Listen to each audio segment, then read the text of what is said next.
Hello, and welcome to Jonathan Tobin Daily. I'm JNS Editor-in-Chief Jonathan Tobin. Thanks for joining me for another discussion on the most pressing issues in the Jewish world. Please like, subscribe, and give us good reviews when you listen to the show. Now let's get started. This is not the first time in history in which some Jews have internalized the hate that has been directed at them. Those who do so have embraced beliefs that seek to undermine both the unity and ability of their people to survive. So it is unsurprising that this leads them to rethink traditional practices and sacred texts, to use them to serve political agendas rather than the purpose for which they were written and preserved through the ages. In this way, the Haggadah used for the Passover Seder has become a platform for every possible cause but that of Jewish liberation. That can be harmful, since it transforms the one Jewish ritual in which even most secular Jews participate into something that doesn't reinforce their identity in ways that promote their sense of Jewish peoplehood. As irritating as that may be, the damage that it does cannot compare with a reinterpretation of Purim that has become the preferred narrative for those who hate Israel and support those who seek to destroy it. In this way, the Purim tale is not so much about Jewish salvation as it is an excuse to depict ancient Jews as mass murderers. In so doing, this buttresses the smears of the modern-day state of Israel and its war of self-defense against the genocidal terrorists of Hamas.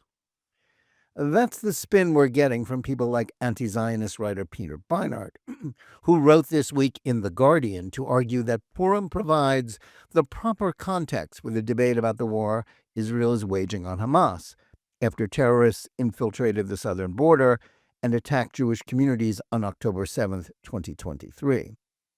Similar revisionist articles were also published in The Forward by novelist Michael David Lucas, as well as on the My Jewish Learning website by leftist Rabbi Jill Jacobs, a shrill critic of Israel, though the latter doesn't specifically raise the war in Gaza.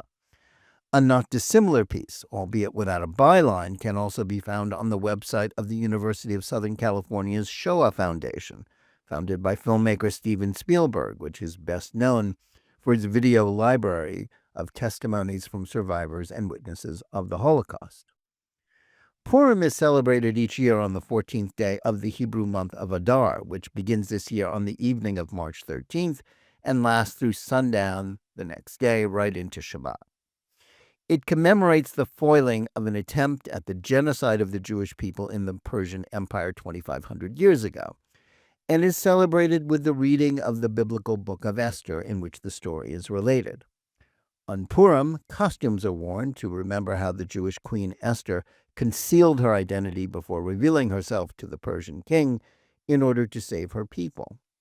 More than any other Jewish holiday, it is a day of merrymaking, with children's carnivals, sending gifts of food to friends and neighbors, attending parties and festive meals, not to mention immoderate consumption of alcohol.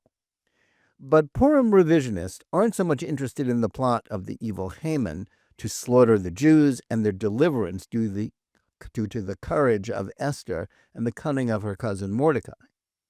They are more concerned with the denouement of the Purim story told in the 9th chapter of what is also referred to as Megillat Esther, the Scroll of Esther, which is, as these writers are at pains to point out, often overlooked amid the fun.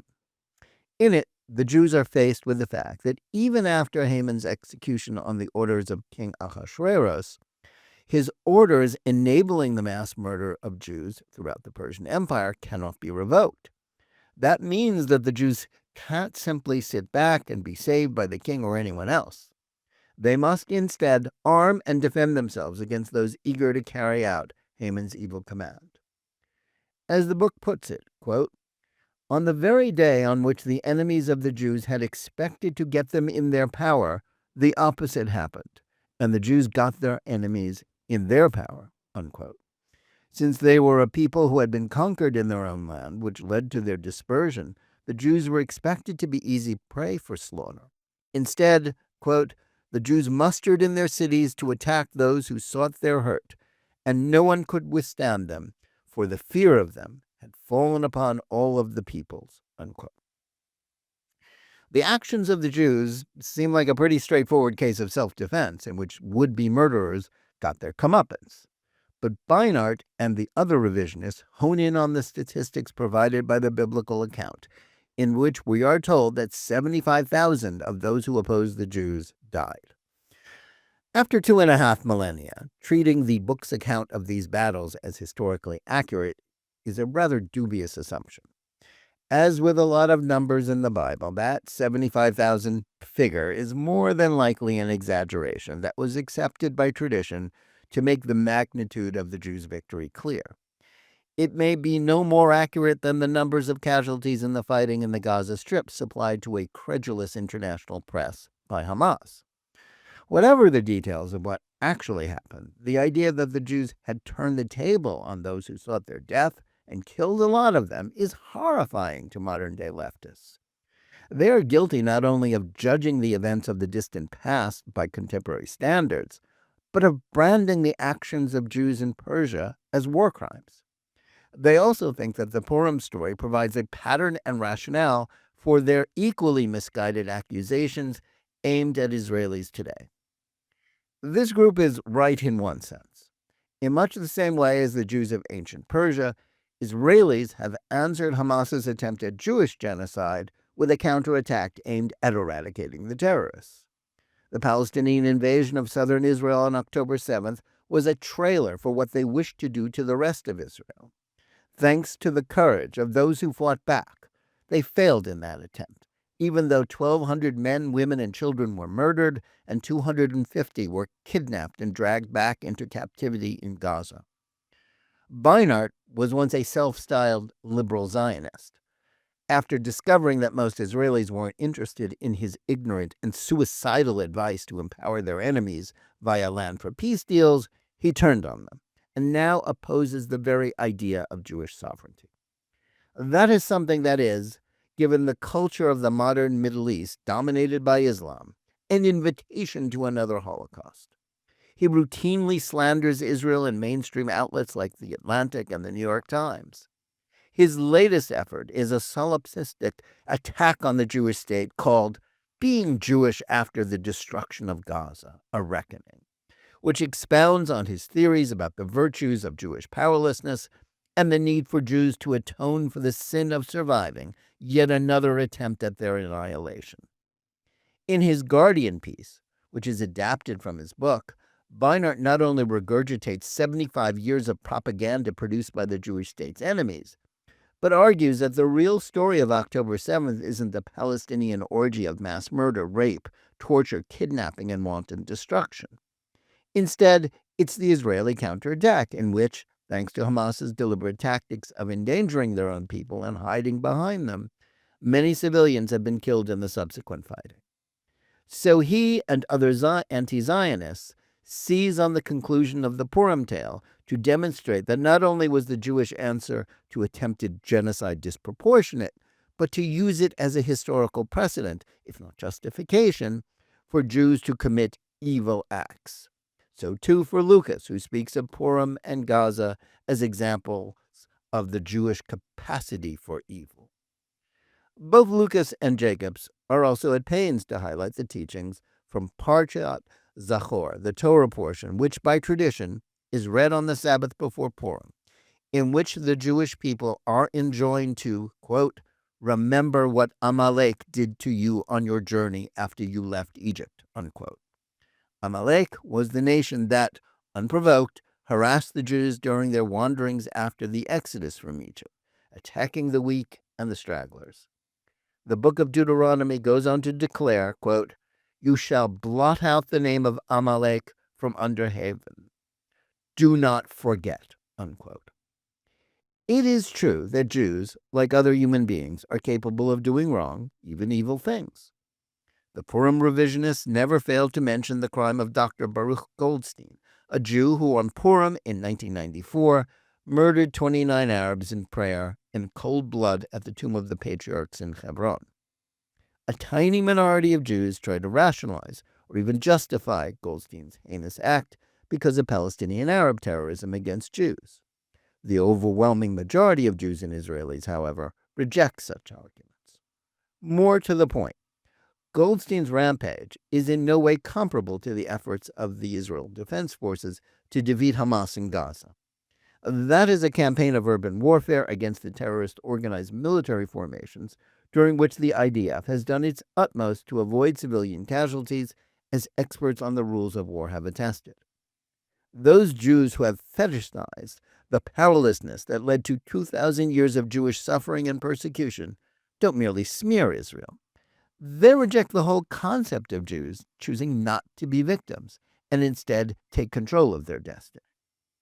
Purim resonates with the Jews of the diaspora because it is easy to identify with Esther's plight and to understand the bravery required for her to step out of her comfortable, even privileged existence in order to save her people. But it is also an object lesson in the necessity for Jews to prioritize their self-defense. In the book of Esther, it is not enough to merely gain the favor of non-Jewish authority figures. The Jews also have to arm themselves and confront and defeat their would-be murderers, as any people would do when faced with the prospect of their genocide. To look at those efforts as intrinsically evil because doing so necessarily involves violence and, yes, the death of some of those who wish to kill Jews, is not merely wrong-headed. When embraced by Jews, it is a psychosis in which the intended victims of mass murder refuse to help or save themselves. That isn't moral or sane. Those who not only urge Jews to adopt this course in the face of genocidal Jew haters and judge them as wrongdoers if they prefer to protect their lives would never dare to treat any other people in that fashion, and thus engage in a particularly toxic variant of Jew hatred. Since October 7th, Jews have been confronted with a surge of anti-Semitism that is rooted in the denial of their rights, both to their ancient homeland and to self-defense. That is all the more reason for them to understand how important it is that they never allow themselves to again be at the mercy of those, like Haman, whom we are told descended from Amalek, or those who believe in the same genocidal creed, whether they are German Nazis or Palestinian Arab Islamists.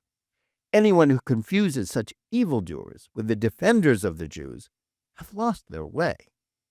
On this Purim, we must indeed remember Amalek. We do so not to justify wrongdoing, but to understand that those who seek to strip the Jewish people of their ability to defend themselves are the accomplices of those murderers who represent the contemporary incarnation of evil. Thanks for listening. Please remember to tune in every day for Jonathan Tobin Daily Edition and every week for Think Twice, my full-length JNS TV program. Whether you're listening to us on Apple, Spotify, YouTube Music, or any of the other podcast platforms, or on the JNS YouTube channel, please like and or subscribe to JNS, click on the bell for notifications, and give us good reviews. Please write to us at thinktwice@jns.org and let us know where you listen or watch the show and what you think about it. And remember, keep reading and thinking for yourself.